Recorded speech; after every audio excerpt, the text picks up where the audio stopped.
Parce qu'elle est une des rares régions d'Italie à ne pas avoir d'accès à la mer, parce qu'elle occupe moins de 3% du territoire italien, l'Ombrie est une région un peu méconnue, mais qui cache de singuliers trésors. C'est en tout cas la région la plus centrale de l'Italie. Point de vue administratif, l'Ombrie se divise en deux provinces, la province de Pérouse, qui couvre les 3/4 du territoire, et la province de Terni, le quart restant. Sur la carte apparaissent les villes les plus connues. Sur les terres d'Ombrie, les saints sont pléthoriques. Le plus fêté s'appelle Valentin, celui du 14 février. La plus implorée s'appelle Sainte Rita, celle des causes désespérées et des mariages malheureux. Mais les plus fameux pourtant s'appellent Benoît et François. Benoît de Nursie et François d'Assise. Au VIe siècle, Benoît fonde l'ordre des Bénédictins. Au XIIIe siècle, François fonde l'ordre des Franciscains. Les voilà tous situés sur leur terroir originel. François d'Assise, Benoît de Norcia, Rita de Cascia et Valentin de Terni. Et nous voilà à Norcia, situé au sud-est de l'Ombrie, à une altitude de 604 mètres. Ce n'est pas rien. Au milieu de la place centrale, sur un socle, une statue de saint Benoît semble nous inviter à entrer dans la basilique et à suivre son enseignement. Son enseignement, c'est la règle bénédictine. À l'intérieur de la basilique, on peut lire ceci: « Écoute, ô fils, les préceptes du maître ». Cette règle peut être résumée en deux mots: ora et labora, c'est-à-dire prie et travail. Une règle de vie qui, à certains égards, s'apparente à un manuel de savoir-vivre. On y trouve même des règles de diététique. La basilique San Benedetto resplendissait sous le soleil en juin 2016, avec sa belle rosace et son campanile, à droite sur la photo. 4 mois plus tard, un puissant séisme détruisait tout l'édifice, à l'exception de la façade et de l'abside. En 2020, les travaux de reconstruction offrent ce douloureux spectacle qui nous fait mesurer l'ampleur de l'œuvre qui reste à accomplir. Rendez-vous dans 5 ans, dans 10 ans peut-être. Mais quand on parcourt les rues de Norcia, on perçoit beaucoup moins l'odeur de sainteté que la puissante odeur de la charcuterie. Il y en a partout. Experts depuis des siècles dans le découpage des porcs, les habitants de Norcia furent parmi les premiers au monde à fabriquer des salaisons.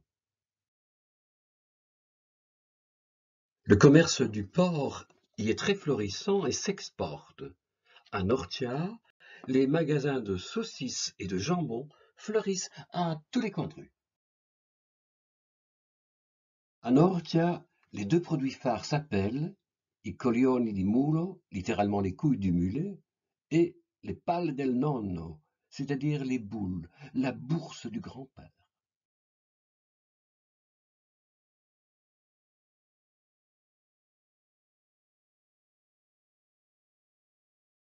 J'ai d'ailleurs dû recourir à un spécialiste pour bien distinguer les deux grandes variétés de saucissons. Les palle del nonno, c'est un gros saucisson haché grossièrement et dont la forme peut faire penser à une bourse masculine. Quant aux couilles du mulet, il n'y a plus de mulet aujourd'hui, c'est un saucisson de porc, haché plus finement, percé d'une bande compacte ou d'un cylindre de lard, L-A-R-D. Après cette espèce de dégustation, prenons la route d'Assise. Assise, c'est la ville de saint François, mort à 44 ans et qui fut canonisé, c'est un record, moins de 2 ans après sa mort, survenue en 1226. Dans la foulée, ses disciples ont mis tout en œuvre pour édifier une basilique qui devait abriter les restes du saint. À cause de la pente, la basilique se présente sur 2 plans, 2 étages si on peut dire, la basilique inférieure et la basilique supérieure. Dans la basilique supérieure, dont vous voyez ici la façade, de nombreuses fresques ont été gravement endommagées par le tremblement de terre de 1997. D'aucuns et d'aucunes se sont efforcés de rassembler les petits morceaux éparpillés avec une patiente application. Un véritable travail de bénédictin au bénéfice d'un sanctuaire franciscain. Grâce à ce travail de fourmi, Saint-Rufin, ici, semble reprendre vie. Tout, hélas, n'a pu être restauré, comme vous voyez.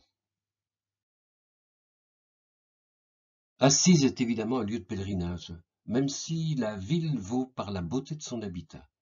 Parmi tous les visiteurs, tous ne se rendent pas au sommet de la ville, là où se trouve pourtant la cathédrale d'Assise, consacrée à saint Rufin, le premier évêque d'Assise au IIIe siècle.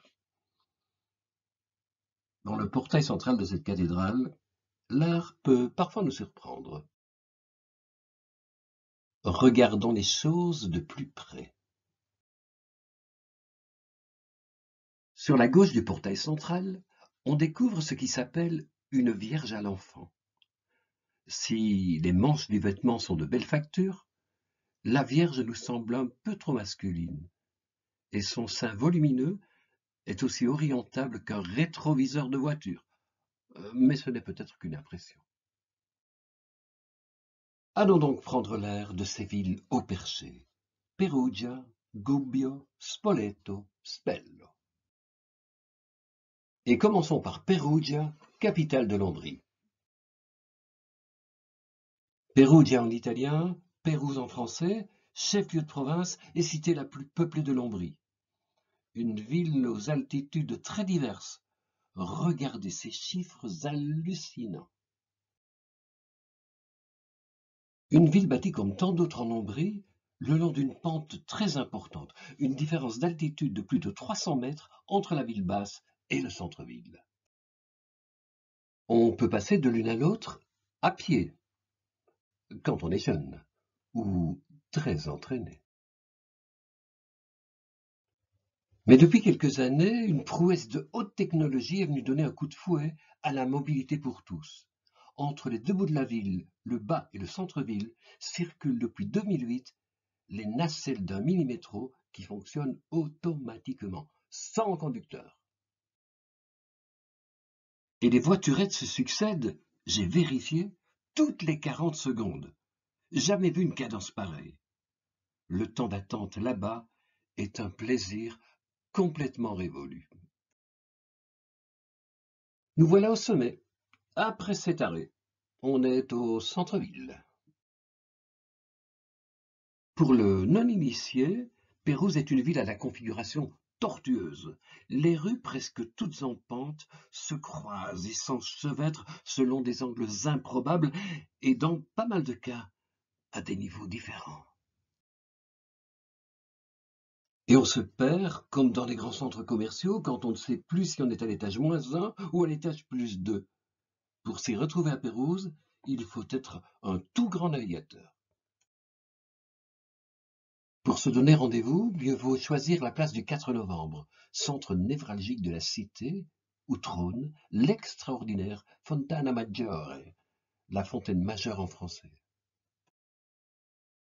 Cette fontaine est l'œuvre de Nicola Pisano et de son fils Giovanni, célèbres pour la qualité de leur chair exécutée à Pise. Comme on le voit, les sculpteurs ont superposé deux vasques, la plus large étant la plus proche du socle. Comme s'ils voulaient réaliser une prouesse trigonométrique, les Pisano ont donné 24 côtés à la vasque la plus haute et 25 côtés à la vasque la plus basse, ce qui signifie que les angles intérieurs sont de 165 degrés d'une part et de 165 degrés, 6 d'autre part. De quoi passer quelques passionnantes soirées de calcul.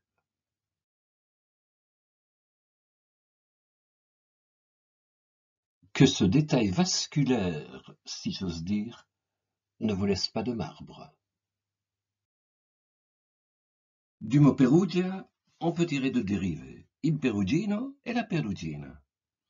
Il perugino, c'est-à-dire le pérugin, est le surnom donné au peintre Pietro Vannucci pour avoir inondé Pérouse de ses peintures et de ses fresques. La Perugina, c'est une importante fabrique de chocolat installée dans la ville. Voici un aperçu de la salle d'audience de la boutique des agents de change, richement décorée par les fresques du Pérugin. Dans la fresque où sont représentées les sibylles, autrement dit les prophétesses, on peut apprécier l'art du Pérugin, dans le plissé des étoffes, les nuances de leur coloris, mais aussi dans l'attention qu'ils portent aux extrémités du corps en contact avec le sol. On voit ici que le Pérugin avait le souci du détail, jusque dans les orteils. Il s'exprime ici dans ses chaussures à lanières, dignes de la Rome antique et aussi d'une certaine élégance contemporaine. On comprend mieux qu'avec un maître pareil, le meilleur de ses élèves soit devenu le sublime Raphaël.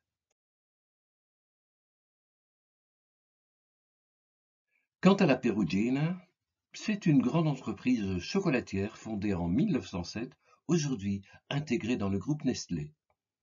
Sa spécialité est le rocher de chocolat farci de noisettes broyées. Chaque année du reste, au mois de septembre, Perugia organise le festival du chocolat. Cela dure 2 semaines. C'est moins long que le carême, mais c'est bien plus qu'un long week-end. Parmi les cités du nord de l'Ombrie, Gubbio est celle qui a le mieux conservé son aspect médiéval. Elle n'a pas, comme Assise, été envahie par un prosaïque esprit commercial. Gubbio, cela fait 776 mètres entre le bas et le haut de la ville. Vous imaginez? Du bas de la ville, on aperçoit déjà le Palazzo dei Consoli, le palais des consuls. Mais Gubbio, comme Pérouse, ne se découvre que si l'on gravit quelques pentes bien rigides. Et notamment la Via dei Consoli, la rue des consuls, qui épouse le tracé des fortifications romaines de la cité. Regardez ces hautes façades, avec leurs cicatrices. Elles nous livrent un petit éclairage sur l'art ancien d'encadrer les fenêtres. On débouche alors sur la Piazza Grande, d'une scénographie impressionnante. C'est une sorte de place suspendue, une terrasse ou un balcon sur la vallée. Sur cette place, le Palazzo dei Consoli impose sa noble présence. Et voici son perron, aussi élégant que majestueux. À l'intérieur, à côté de quelques expositions temporaires, on peut découvrir les tables eugubines. Ce sont des tablettes de bronze retrouvées ici au milieu du XVe, mais qui datent du IIIe siècle avant Jésus-Christ. Comme la langue ombrienne de l'époque était essentiellement une langue parlée, elle a été transcrite avec l'alphabet étrusque d'une part et avec l'alphabet latin d'autre part. Et quel est l'intérêt de ces tablettes? D'abord, elle nous parle des rites, des cérémonies qui accompagnaient les fêtes. Ensuite, et curieusement, elle nous donne la liste des persona non grata de Gubbio, ce qu'on ne voulait pas voir. Étrange. À Gubbio, comme à Sienne en Toscane, une grande fête est organisée chaque année. Ici, c'est la course des cierges. Elle se déroule le 15 mai et oppose 3 quartiers de la ville, Saint-Ubalde, Saint-Georges et Saint-Antoine. Après 4 km 300 en montée avec ces cierges géants sur le dos, quelle que soit la couleur de la chemise, elle sera mouillée quand on arrive là-haut. Plus au sud, voici Trévis, une petite commune accrochée à la colline. Pour y arriver, de jolis coquelicots nous offrent le rouge de leurs souriants pétales. Trévis, je m'y arrête seulement en raison de son profil.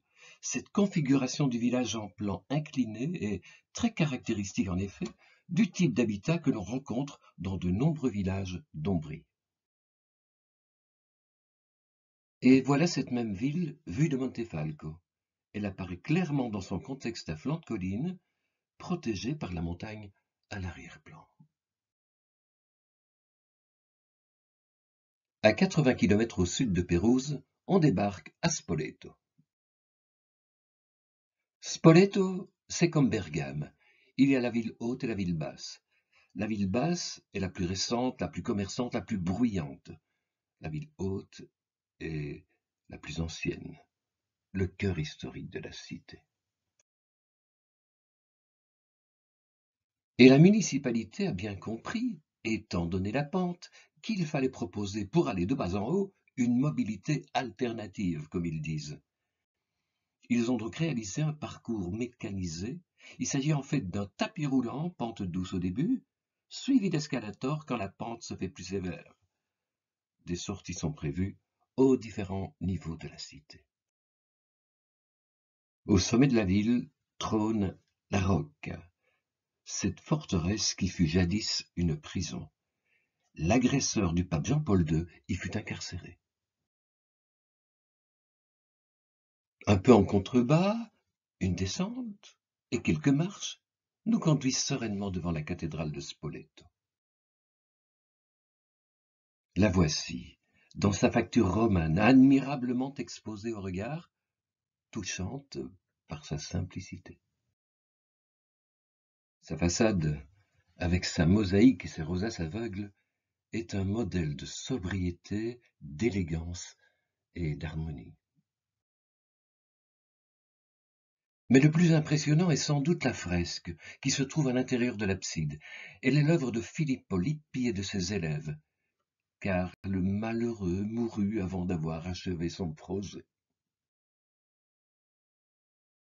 Ici, Lippi fait éclater les couleurs à travers une multitude de personnages. Le thème est la vie de la Vierge. Je vous montre ici le couronnement de Marie. De toute évidence, les vêtements de Marie ont bénéficié d'un soin tout particulier. Regardez. Alors que l'intérieur a été fortement remanié au cours des siècles, baroquisé surtout, une chose subsiste de l'ère romane, le pavement. Il est fait de marbre et de porphyre, en motif largement géométrique dans la nef centrale. Dans les nefs latérales, il se présente en pierre blanche et rouge. Il fut réalisé à la fin du XVe et réparé parfois un peu maladroitement. Parfois aussi, lors des réparations, on a du mal à retrouver les couleurs du XVe siècle. Un cran plus bas dans la ville, nous sommes au cœur de la ville haute, sur la place du marché, à l'emplacement de l'ancien forum romain, devant une fontaine baroque du XVIIIe siècle. Une fontaine couronnée par une horloge vraiment très élégante. Et quand on se retourne, l'on est impressionné par la robuste entrée de ce forum. Voici l'arc de Drusus, le fils de Tibère. Drusus mourut en l'an -9, et cet arc fut érigé en +23 par le Sénat de Spoleto pour commémorer les victoires de Drusus en Germanie. Après Spoleto, voici une autre ville dont le nom commence par SP, Spello. Pas de monument d'exception, mais une atmosphère de ville tranquille. Spello, c'est un habitat groupé, une ville sans ascenseur ni métro, mais où le piéton est bien protégé par l'étroitesse des artères.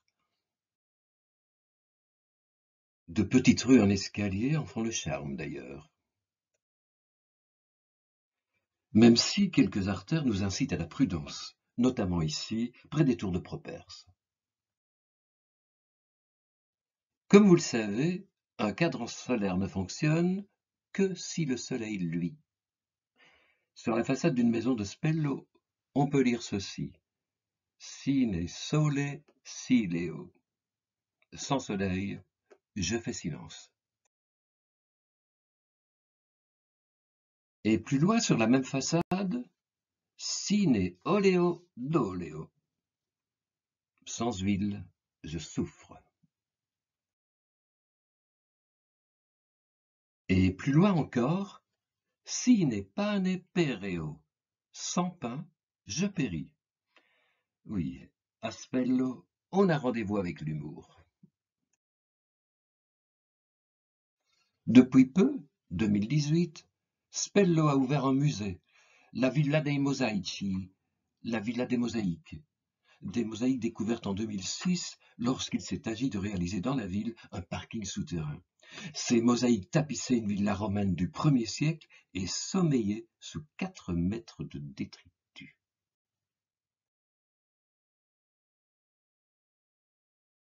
Dans ce musée, 500 mètres carrés de mosaïques font apparaître des sujets récurrents grâce auxquels on peut émettre l'hypothèse que le propriétaire devait être un homme riche et vraisemblablement viticulteur ou négociant en vin. Car à côté des animaux traditionnels, ici la panthère, on assiste au triomphe du dieu Bacchus, dieu du vin et de la jouissance. Ce qui est manifeste lorsqu'on observe cette scène où l'on voit 2 domestiques, l'un soulevant et portant sur son épaule une amphore avec laquelle il remplit une coupe de vin, que l'autre domestique va aller servir à table. En y réfléchissant, cette thématique du vin n'est pas si étonnante. Spello n'est situé qu'à 18 km de Montefalco et de son délicieux Sagrantino.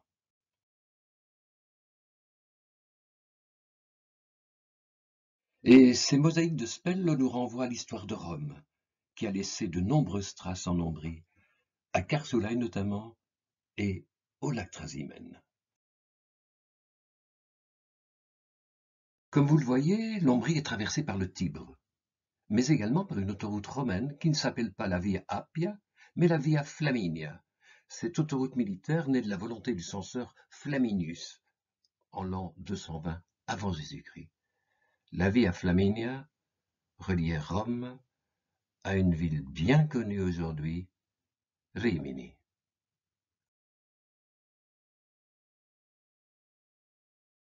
Sur cette Via Flaminia, au sud de Spello, à Carsulai, aujourd'hui Carsoli, on a mis au jour les restes d'une ville jadis très importante. À cet endroit, les vestiges de la Via Flaminia sont encore très visibles. Oui, ces pierres ont 23 siècles. Heureusement, un peu d'herbe leur tient compagnie. On rencontre sur cette voie des restes d'habitations très anciennes, des comptoirs commerciaux, entre autres. En poursuivant notre route, nous pouvons admirer l'arc dit de Trajan, dont il ne reste que l'arcade centrale.